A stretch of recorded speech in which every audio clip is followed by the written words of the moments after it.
Titanfall 2 is a shooting game that, from what I've been told, was pretty popular in its heyday. Since then, the multiplayer servers have disappeared entirely, and if they do exist, I don't know how to access them since multiplayer was labeled as locked on my menu screen. Now, I never played Titanfall 2 or the original, and I guess I'll be missing out on the multiplayer experience, but I wasn't going to do that anyway since I'm a casual gamer, and people who play online shooters tend to be a bit too tryhard for me. But that's okay, because Titanfall 2 has a single-player campaign, and that's what we're going to be trying today. Spoilers ahead if somehow you haven't played this game either.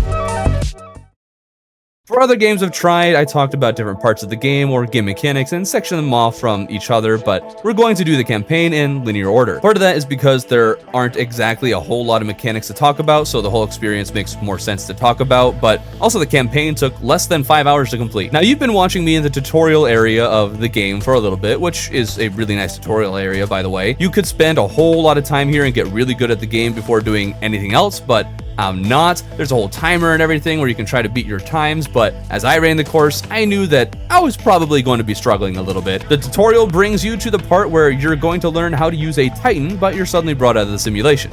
Oh yeah, the tutorial is in a simulation. Of course, you're ripped out of the simulation because it's time to fight. You're jettisoned onto some planet and your character struggles as he gets out of his pod and you're thrown into pure chaos. Some people might say that this is overdone, but I think that any good war or shooting game can or should start this way. I love the storming of Normandy strategy as an introduction. Now, maybe that's just a term I created out of thin air, but the basic idea is that a war game should start with you feeling as off balance and disadvantaged as possible, while also throwing you into a chaotic and desperate situation where the only option is to fight. I'll never get tired of games doing that, even though I've only experienced it like maybe 3 times, but doing this well is a good sign for what's to come. After some fighting, your mentor figure is, quite obviously, killed right in front of you. You wake up later and everyone is gone. The Titan your mentor used is still operable because apparently the enemy didn't think of destroying it entirely, and your mentor pops out when you get close. He's still alive for all 10 seconds that it takes him to convey a few last words.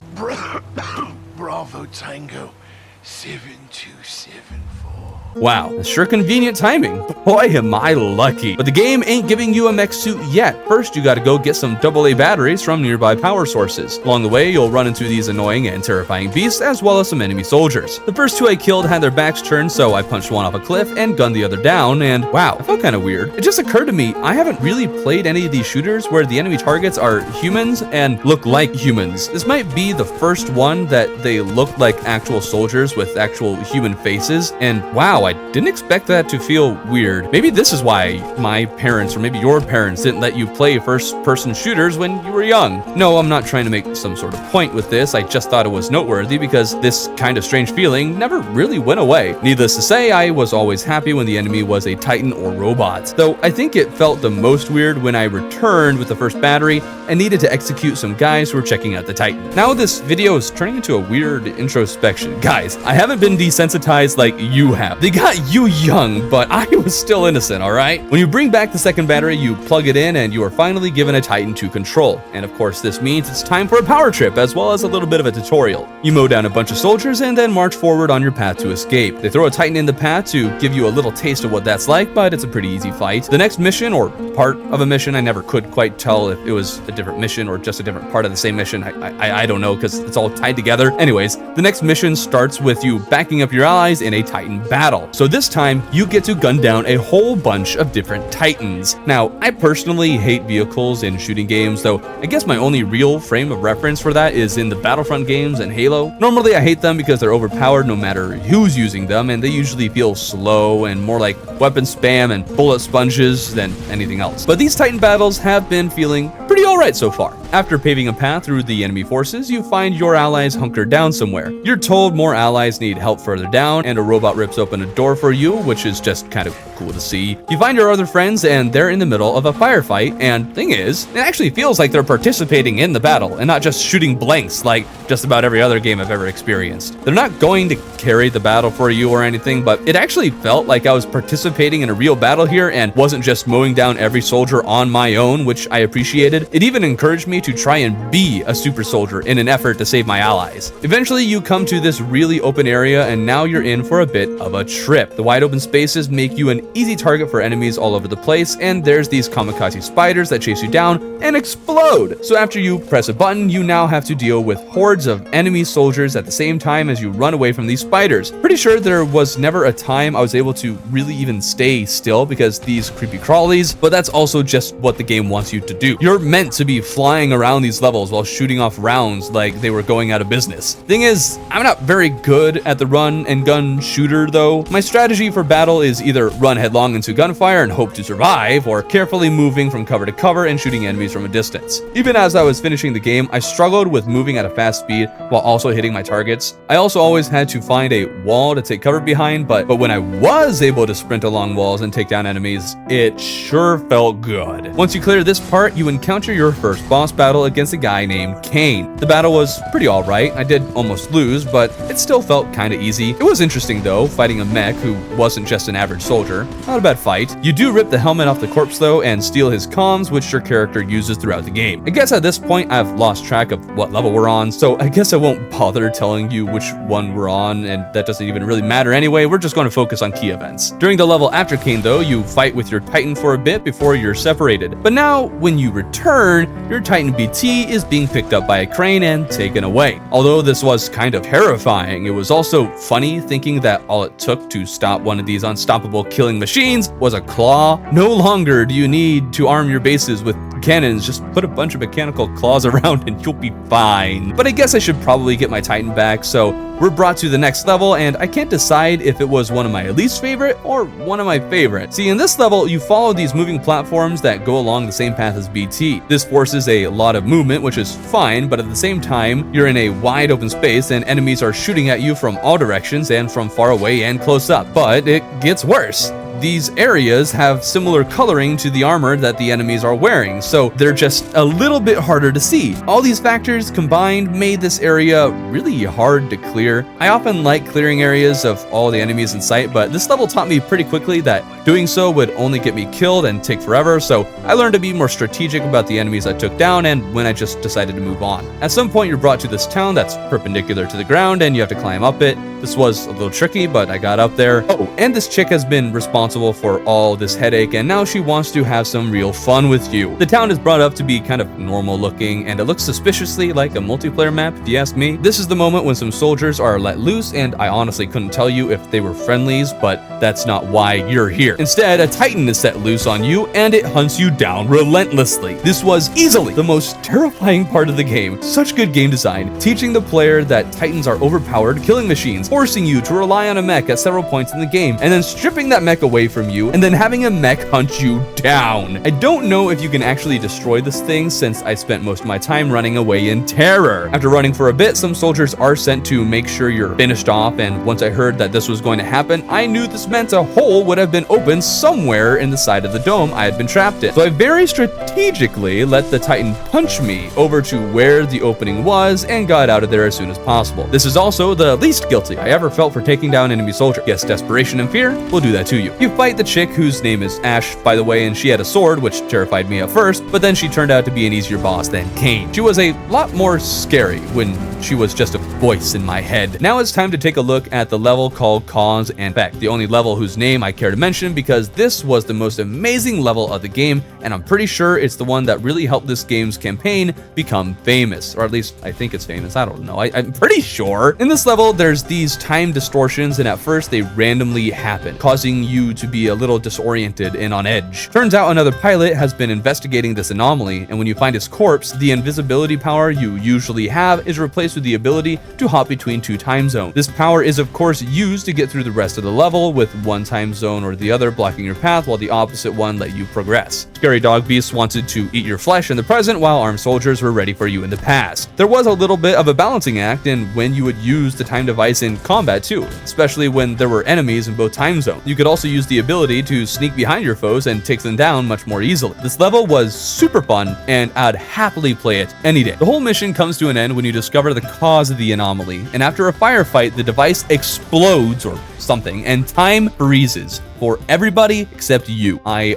honestly don't know what to say about this other than that it was one of my favorite moments in all of the narratively driven games I've ever played. I guess I should also mention at this point, since I'm not a guy who plays games for the story, that I should talk about that a little here. To my mind, there are 3 ways to tell stories in games. One of them is what I'll call, I guess, the hero's journey, where you have cutscenes, whether long or short, that either bookend levels or occur at certain progression marks. These usually play at the end or beginning of something, but can be in the middle. So the beginning, end, or certain story beats are out of your hands, but everything in between is all you. I interact with these ones the least because sometimes these cutscenes are quite long, and since I no longer have control, I just want to get to the next level so I can start shooting bad guys again. Then there's book games. These are pretty self-explanatory. The entire story is told through text boxes. These ones I don't interact with much, but sometimes a few words catch my eyes and I'm intrigued. Finally, there's playable movies, which is what I'd label Titanfall 2's campaign as. This kind of story is told through gameplay, usually through audio clips or short cutscene like events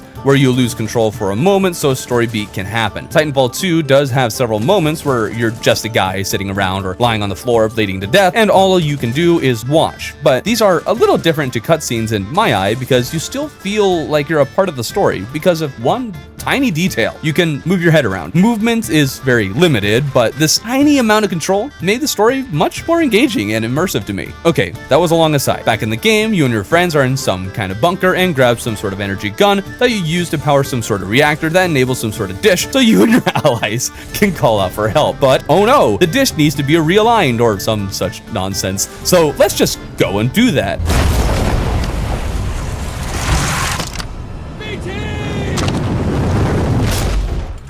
Well, that was exciting, but let's mow down some of these small titans and then the boss Richter, who is actually like the one and only boss I forgot existed. You signal your friends and the lady boss comes by and wants to take you away from your robot friend, but the robot says no. So what's she going to do? Permission granted. Next up is a redo of the game's introduction, and this was awesome. I thought the last level was going to be the end, but now you get to experience Titanfall. Oh hey, that's the name of the game. This felt just as amazing as the intro did, only this time you're in a Titan with a number of competent allies by your side. This was a spectacular fight, and also the part of the game I struggled with the most. Another reason I don't like vehicles is because you're a big target, and I think that played a rather big role in that. Even so, this was incredible. The objective of this mission was to stop some ship, and after tearing through a metric ton of titans, you fail and you're in hot pursuit. You're sent to take out some of the guns, which I'm pretty sure is supposed to be quick. I didn't do it quick.